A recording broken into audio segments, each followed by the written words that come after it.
وأنكحوا الأيام منكم والصالحين من عبادكم وإمائكم إن يكونوا فقراء يغنهم الله من فضله والله واسع عليم. Dan nikahkanlah orang-orang yang sendirian di antara kamu dan orang-orang yang layak nikah dari hamba-hamba sahayamu yang lelaki dan hamba-hamba sahayamu yang perempuan, jika mereka miskin Allah akan memampukan mereka dengan kurnianya dan Allah Maha Luas pemberiannya lagi Maha mengetahui. Ini siapa saja silahkan. Itu ayat itu tidak ditujukan kepada wali, tidak ditujukan kepada wali agar menikahkan anak-anak gadis mereka kepada para lelaki yang membutuhkan istri, tetapi ditujukan kepada mereka, carikanlah jodoh, carikanlah jodoh. Ya, pekerjaan yang rumit, pekerjaan yang rumit, penuh resiko, siap dipermalukan orang di depan orang banyak, tidak ada upahnya sama sekali. Itu mencarikan jodoh itu. Gimana kalau kamu saya jodohkan dengan si A? Si A itu siapa? Anaknya si B, begitu ya. Aminah, anaknya Pak Badrun, gitu kan? Ya, saya ingin tahu datanya, alamatnya, anak nomor berapa, nomor 1, adiknya berapa, 9 nggak jadi. Mungkin begitu. Lah adik saya juga 10. Itu seandainya dijadikan pertimbangan silahkan. Meskipun apabila itu dianggap ar-rizqu 'alallah, persoalannya juga tidak akan mengkhawatirkan yang dia khawatirkan. Itu bisa jadi begitu, bisa jadi yang proaktif itu yang butuh jodoh. Mau tolong saya dicarikan. Tenan po piye? Tenan. Nah, proses pertama itu nazar. Nazar. Bisa yang terjadi di kalangan para sahabat, yaitu tadi anak gadis itu biasanya jam sekian lewat di sini. Nah, kamu lihat di belakang pohon apa di belakang dinding Abdullah bin Jubair kalau nggak keliru. Dilihat betul, ya tadi 5 detik saja, 10 detik. Cukup. Cukup. Itu yang aktif laki-laki. Bisa juga untuk memberi kesempatan kepada laki-laki melihat wanita yang ingin dinadzar, dan wanita pun juga punya hak melihat siapa laki-laki yang nadzar saya. Diberi kesempatan, ya mungkin kita undang kedua-duanya ke rumah kita. Nah, begitu. Yang pertama kali mungkin datang si perempuan, "Adis, kamu jam 9 tepat datang." Sudah jam 9 1 menit. Assalamualaikum, waalaikumsalam. Sudah, silahkan saling memandang. Saya kasih waktu 10, 9, 8, 7, 6, 5, 4, 3, 2, 1. Ding ding ding ding ding ding lah. Selesai. Sudah, silakan keluar. Kok saya belum puas ya lah, Mbak. Nek kepengin marem sok nek wis dadi bojomu. Itu cukup itu. Kedua-duanya sudah bisa mengukur secara dari mengapa hanya dari wajah. Para ulama ada yang mengatakan boleh sampai melihat tangannya, tapi saya ambil yang anu saja lah ya, yang jamak lumrahnya. Nah, ini sudah iya apa tidak itu berangkat dari sini. Kalau iya lah terus tadi anaknya siapa, rumahnya di mana, sekolah terakhir di mana, ranking berapa. Ojo khawatir ranking 4, muridnya gur 4. Itu modalnya cuma itu. Modalnya cuma itu. Sudah setuju khidbah. Si anak gadis juga sudah menyelidiki. Tapi bisa juga yang nazar itu satu pihak, sudah mantap si calon temanten laki-laki, assalamualaikum, sowan kula mriki, ya mungkin minta tolong kepada orang yang dianggap mampu untuk mengangkat persoalan dan menyelesaikannya secara tuntas. Badhe ngebun-bunin jangan jejawah sonten. Ya silakan, ya itu bahasa setempat. Ya. Ya tegese apa kuwi lho, kula mboten ngerti mboken ngapalke sadurunge mangkat. Rembug kata orang Jawa begitu, rembug lo tampi. Nah, makanya jawabanipun mungkin 1 pekan atau 10 hari. Nah, Bapak mulai menyelidiki siapa sih laki-laki yang berani ngelamar anak saya ini. Jokowi rawani kok. Oh, Jokowi ora mesti presiden kok ya. Akhirnya diselidiki bapaknya, pekerjaannya, dan seterusnya. Ada orang yang hati-hati gitu ya, ada orang yang hati-hati.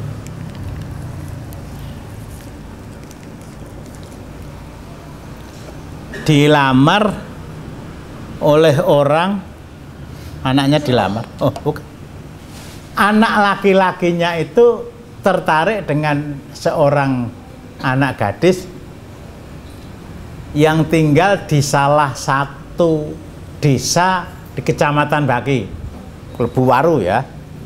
Waru itu Baki juga kan, Ngawok, dan jadi nggak saya sebutkan.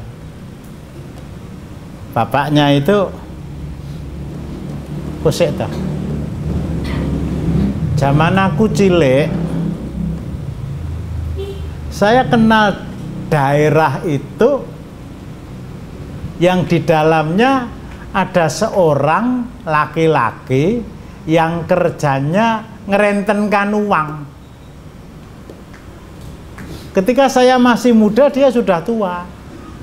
Lah mestinya sekarang dia sudah meninggal. Lah anak keturunannya itu saya tidak tahu, jangan-jangan anak keturunannya itu mempunyai anak gadis, yang anak gadis itu akan kamu lamar. Padahal dadi bocah ayu, ayune sebab duit anak-anak. Dadi cah pinter sebab duit. Ora lega ora lila kowe nglamar kowe. Itu sampai ke sana. Jadi intinya setelah diselidiki cocok. Begitu ya, lamaran diterima.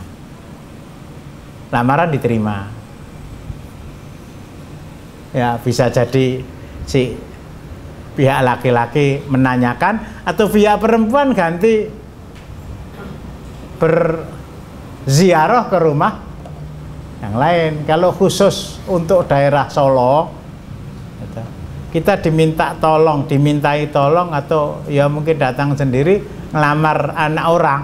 Alhamdulillah, monggo pinara. Wah, dicurke wedang, disuguh panganan, dijak madang. Itu isyarat bahwa lamaran kamu saya tolak.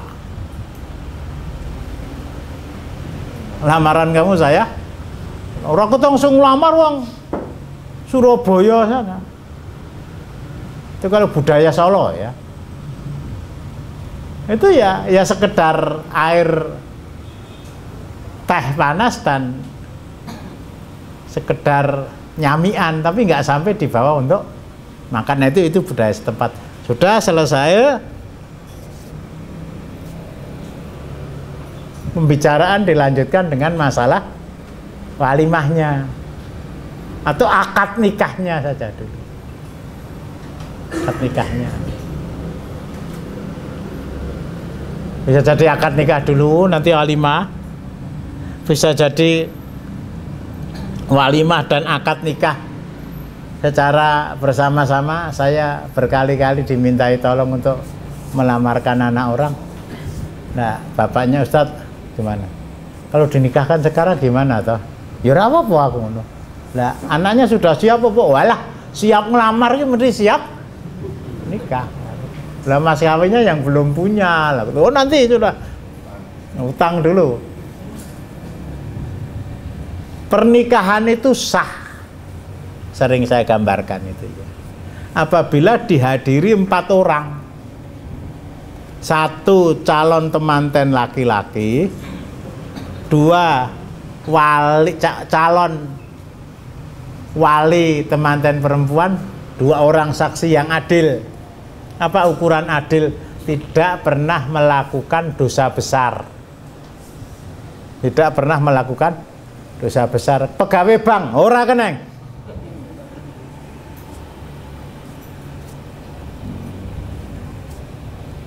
Punya simpanan di bank nggak boleh. Bank syariah, syariah. Nah, ke sana. 2 orang kamu saksikan, saya menikahkan anak saya. Saya nikahkan anak saya kepada kamu. Ya, yang jelas anak perempuannya itu mungkin banyak ya. Saya nikahkan anak saya Fatimah kepada kamu dengan mas kawin 1 juta rupiah, dibayar bulan depan. Saya terima, cukup. Cukup.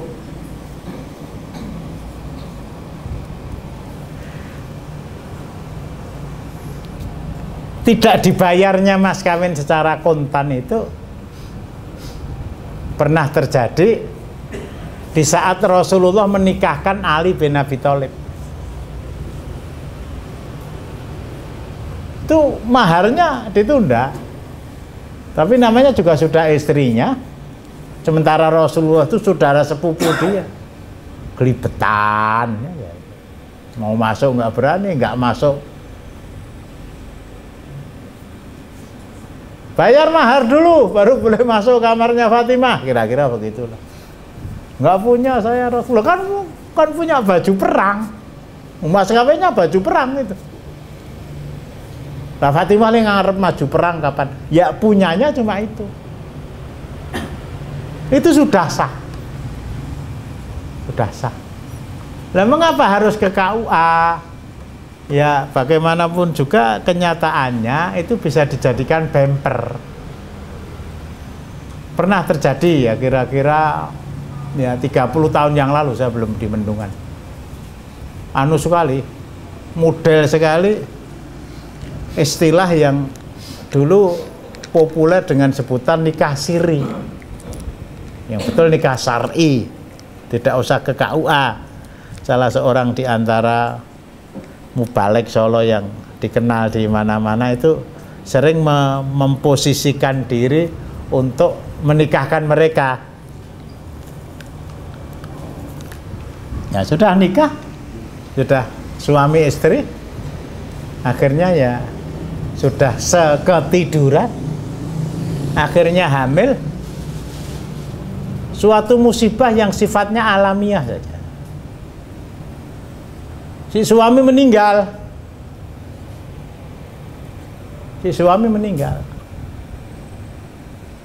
Padahal pernikahan itu hanya disaksikan oleh 2 orang, dan 2 orang itu siapa namanya, di mana tempat tinggalnya.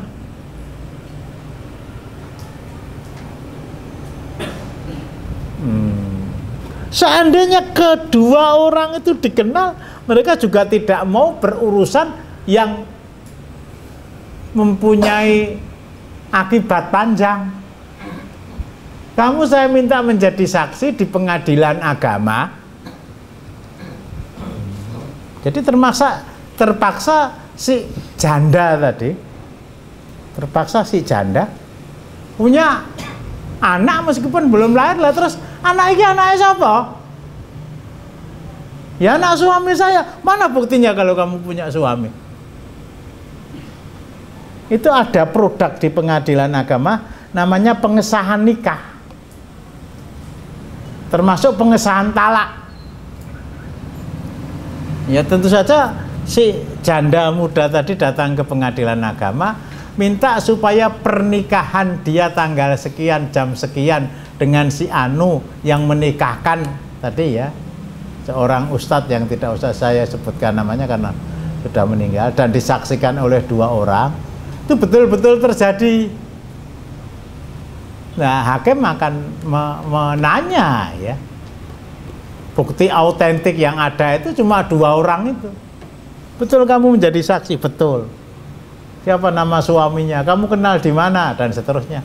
Kalau memang apa yang dikemukakan itu argumentatif, nah, pengadilan mau mengesahkan. Tapi kadang-kadang itu tadi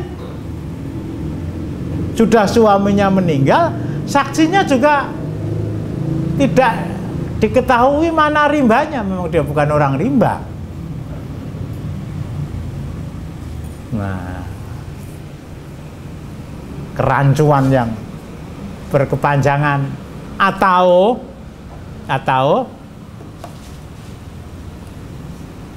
ya sifat laki-laki di mana saja. Dalam Islam itu ya wani ngelamar, wani nontoni, wani ngelamar, wani bayar mas kawin.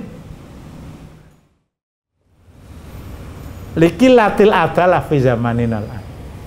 Sangat sedikitnya orang yang adil pada hari ini. Jadi saya tekankan tetap ya, tetap. Itu mencari akta nikah itu sama dengan mencari SIM itu loh. Wani ngebut ya polisi so blupot ya silakan.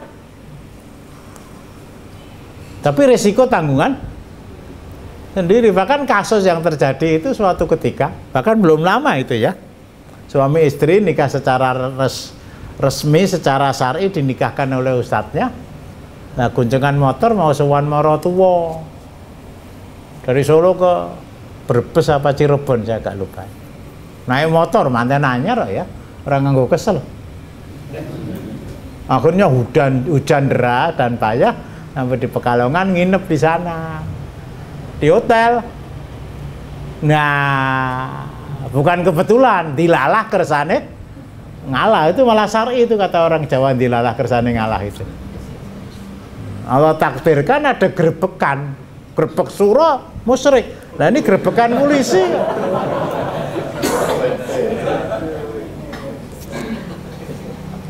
Ini grebekan polisi. Ya koran maunya berbicara apa adanya. Si suami dainya hitam, pakai baju koko, celananya cingkrang, istrinya pakai niqab. Yang perempuan bukan istrinya. Si laki-laki pakai baju cingkrang, si perempuan pakai niqab, nginap di hotel tanpa surat nikah. Tanpa surat nikah. Tapi sekali lagi kalau tidak ke KUA juga nggak apa-apa. Tadi saya sering jadi diminta oleh wali perempuan tadi dinikahkan sekalian saja Ustaz. Ya silakan. Saksinya diundang. Tapi maksud dia juga baik. Nanti kalau runtang-runtung jonggolan, mudeng kan? Jonggolan mudeng warung. Wis lali. Periksaan ke KUA itu seandainya mereka goncengan sudah nggak masalah, cuma ya harus dijaga. Oh tidak mriki kalih sinten? Nggih kalih calon kula. Lho urung dadi boncone goncengan. Nah. Ireng boncone wis goncengan jare ra tenang ya manu. Aja sembrono nganggo cadar nganggo, malah disengeni.